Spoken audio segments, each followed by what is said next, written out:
با سلام و درود خدمت همه شما دوستان عزیز. امروز میخواهم شما را با 10 قدرتمندترین دین جهان آشنا بسازم. لطفاً با ما باشید.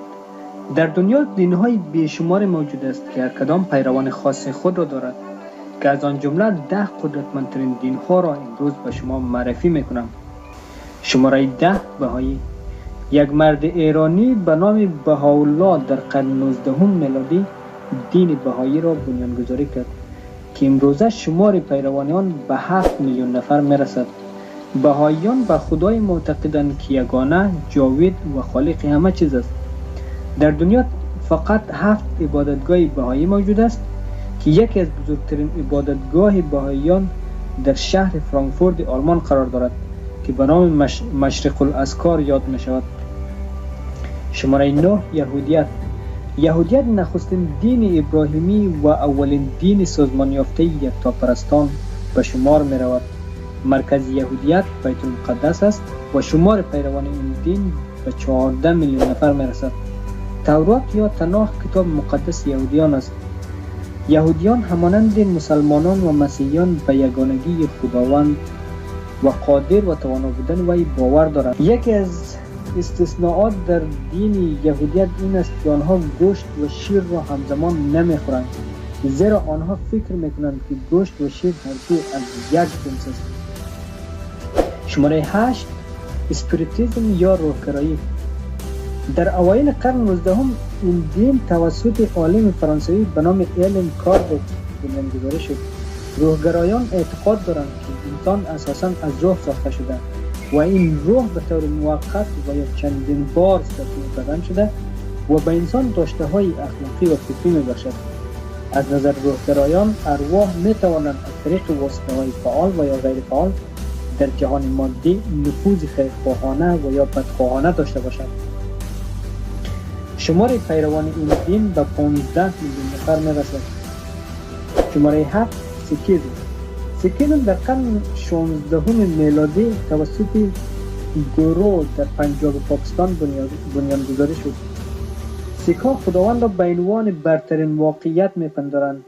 عبادت آنها دعا، تفکر عمیق یعنی یوگا است که روش عبادت آنها شبیه دین هندویسم و اسلام است. یک چیز استثنایی در دین سیکیزم منع قطع کردن موهای بدن است، زیرا آنها فکر میکنند که موهای بدن مقدس است و نباید قطع شوند. شمار پیروان دین سیکیزم به 23 میلیون نفر میرسد. شماره 6: دین سنتی آفریقایان. آفریقایان دارای ادیان مختلفند، اما اکثر آنها به یک آفریدگار بزرگ و توانا باور دارند. روح، جادو و ارتباط انسان با خداوند از عبادت‌های آنها میباشند. شمار پیروان دین سنتی آفریقایان به 100 میلیون نفر میرسند. شماره 5: آیین بودایی. بنیانگذار آیین بودایی سیدراتا گاتا مشهور به بودا است. بودا در لومبینی و یا نیپال امروزی در یک فامیل بسیار ثروتمند متولد شد. او در قصر زندگی میکرد و یک زندگی بسیار مجلل داشت، اما وقتی از بدبختی و مشکلات دیگران در بیرون از قصر آگاه شد، قصر را ترک کرده و به مدت 40 روز در یک جنگل در شمال نیپال به دعا، نیایش و یوگا در مورد زندگیش پرداخت تا اینکه به مرحله نروارا رسید. نروارا از نظر دین بودایی مرحله است که انسان در آن هرگز نمیمیرد و همیشه زنده خواهد ماند. بودا این تجربه‌اش را به دیگران نیز آموزش داد و سپس در سن 80 سالگی وفات کرد. بوداییان به این باورند که انسان‌ها بعد از مرگ به ظاهر و اشکال دیگر باز زایده می‌شوند. شمار پیروان این دین به 376 میلیون نفر می‌رسد. شماره 4: دین سنتی چینایی‌ها. قدامت دین سنتی چینایی‌ها به 260 سال قبل از میلاد می‌رسد. دین سنتی چینایی‌ها وابسته به اعتقادات به ارواح، طبیعت، معنویات و بخش اخلاقی و فلسفی را در بر می‌گیرد.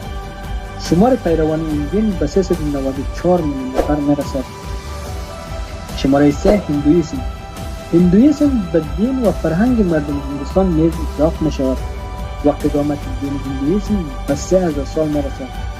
اصول دین هندو عبارت از اعتقاد و احترام به کتاب‌های باستانی، سنت‌های دینی و پرستش خدایانشان هستند.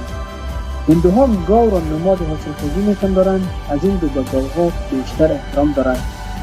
دین بودایی دارای سه خدای مرد به نام‌های براهما، ویشنو و شیوا است و دارای سه خدای زن به نام‌های پارواتی، دوی و لاکشمی میباشد.